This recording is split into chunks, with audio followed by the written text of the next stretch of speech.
He was sure she would say yes. Absolutely sure. But instead of a wedding, that morning turned into a family war.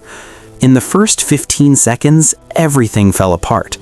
Mr. Collins walked into the room smiling, already imagining his future.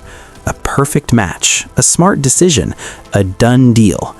At least that's what he thought, because behind that closed door, Elizabeth had done something dangerous. She said no. Not politely, not maybe, a clear, final no. And that single word was about to shake the entire house. Mrs. Bennet rushed in, already celebrating a marriage that didn't exist. She praised him, she praised herself. Then she heard the truth, and her joy froze.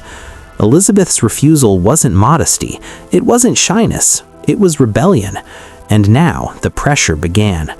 A mother ready to force a marriage, a man confused but wounded in pride, and a father who was about to make the most shocking declaration of all. Because in just a few moments, Elizabeth would face an impossible choice: lose her mother forever, or lose her father instead. And the answer her father gives? That's where this story truly explodes.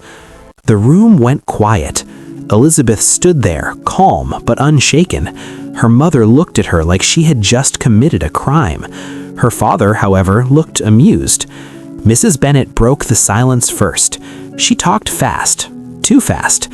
She begged, she threatened, she warned Elizabeth about money, future, loneliness, and shame.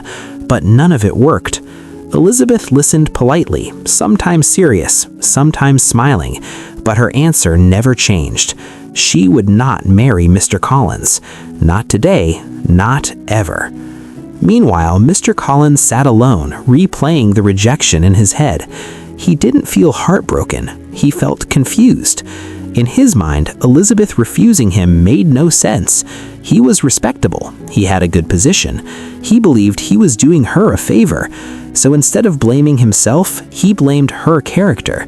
That made it easier to let go. Soon, the house filled with whispers. News traveled fast. Alara arrived for a visit and was immediately pulled into the chaos. Lydia practically ran to her, half laughing. Guess what happened? He proposed. She said no. Alara froze. A refusal like that wasn't common, especially not to a man like Mr. Collins. Inside the breakfast room, Mrs. Bennet was already playing the victim. She complained about her nerves, about her daughters, about being misunderstood by everyone. Elizabeth walked in quietly, unfazed. That only made her mother angrier. Mrs. Bennet warned her again, if she kept refusing proposals, she would end up alone, with no support, no future. Elizabeth said nothing, because she already knew something her mother didn't. A life without respect was worse than a life without marriage. Then Mr. Collins entered. He stood straighter than usual, more serious, more distant. Mrs. Bennet rushed to speak, hoping, just hoping, he could still be convinced. But he stopped her.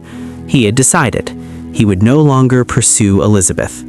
He wrapped his pride in long, polite sentences. He talked about resignation, about duty, about dignity. But the truth was simple. He had been rejected, and he couldn't accept that. So he walked away. Elizabeth felt relief. Jane felt concern. Mrs. Bennet felt defeated. But the house finally became quiet. The storm had passed. And Elizabeth? She had chosen herself, even if it meant disappointing everyone else. Because sometimes the bravest thing a person can do is say no.